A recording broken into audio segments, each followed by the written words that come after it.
प्रिय बहनों और भाइयों, बेटे और बेटियों, मध्य प्रदेश में आज कई महीनों बाद कोविड के 30 नए प्रकरण मिले हैं। कल अपने पूरे देश में भी 7,495 पॉजिटिव प्रकरण पूरे देश में आए हैं। और एक बात जो मन में चिंता पैदा करती है, महाराष्ट्र, गुजरात और दिल्ली तीनों राज्यों में पिछले एक सप्ताह से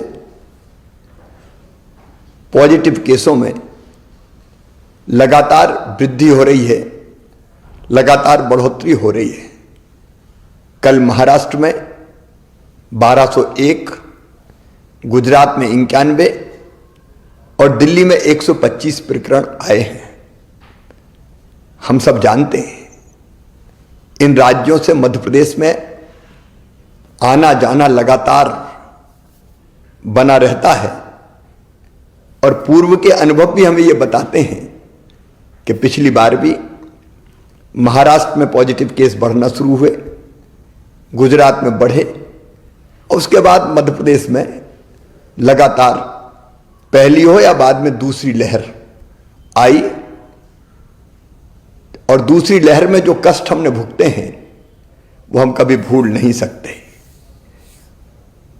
अगर पुरानी दोनों लहरों को भी देखा जाए, पहली हो या दूसरी हो, प्रारंभ इंदौर भोपाल से ही हुई और अभी इंदौर तथा भोपाल में प्रकरण बढ़ के लगभग साप्ताहिक प्रकरण नवंबर महीने की तुलना में दिसंबर में 3 गुने हो गए हैं। कोरोना ने अपना स्वरूप बदला है और नया स्वरूप ओमिक्रॉन के रूप में देश के 16 राज्यों में आ चुका है। इस संभावना से इनकार नहीं किया जा सकता कि मध्य प्रदेश में भी ओमिक्रॉन वायरस के केस मध्य प्रदेश में जल्दी आ जाएं। यदि हम पूरी दुनिया का भी अध्ययन करें और पूरी दुनिया का अनुभव देखें तो ओमिक्रॉन बहुत तेजी से फैलता है। इंग्लैंड में 1 लाख केस प्रतिदिन आ रहे हैं। अमेरिका में भी लगभग 2.5 लाख केस प्रतिदिन आ रहे हैं। यूरोप में भी ओमिक्रॉन बहुत तेजी से बढ़ रहा है और उपरोक्त सभी कारणों को देखते हुए मुझे अंतर आत्मा से लगता है कि ये सही समय है जब हम सचेत हो जाएं, कोविड की तीसरी लहर को आने से रोकें, तेजी से संक्रमण ना फैले, इसके लिए हर आवश्यक उपाय करें। और इसलिए मेरे प्रिय बहनों और भाइयों, भारत सरकार ने भी कुछ गाइडलाइन जारी की है।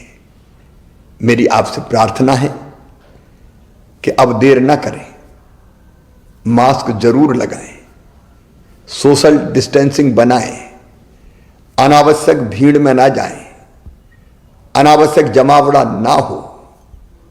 और अब तक अगर किसी ने वैक्सीन का डोज नहीं लिया, टीका नहीं लगवाया, तो टीका जरूर लगवाएं। पहला लगा लिया हो तो दूसरे में देर ना करें। अगर समय की अवधि पूरी हो गई हो तो तुरंत दूसरा टीका भी लगवाएं। इसके साथ ही हमने पहले ही तय कर दिया था कि स्कूल में जो हमारे बच्चे हैं वो 50% की संख्या में ही जाएंगे ताकि वहाँ सोशल डिस्टेंसिंग बनी रह सके। हम आज एक फैसला और कर रहे हैं कि रात्रिकालीन कर्फ्यू रात 11 बजे से लेके सुबह 5 बजे तक लगा रहेगा। अगर आवश्यकता पड़ी तो कुछ और उपाय हम जरूर करेंगे। और हां, अगर कोविड का कोई पॉजिटिव केस आता है तो घर में अगर पर्याप्त स्थान है तो घर में उसको आइसोलेट करके इलाज करेंगे। और नहीं तो हर हालत में हमको अस्पताल में ही भर्ती कराना चाहिए, ताकि परिजन वायरस के संक्रमण से बच सकें। सावधान रहना है, याद रखना सावधानी में ही सुरक्षा है। मेरी प्रार्थना है आप सब सहयोग करें, ताकि तीसरी लहर के संकट से हम अपने प्रदेश को बचा पाएं और अपनी जनता की जिंदगी की सुरक्षा कर पाएं। यह आप सबके सहयोग से ही होगा। बहुत बहुत धन्यवाद।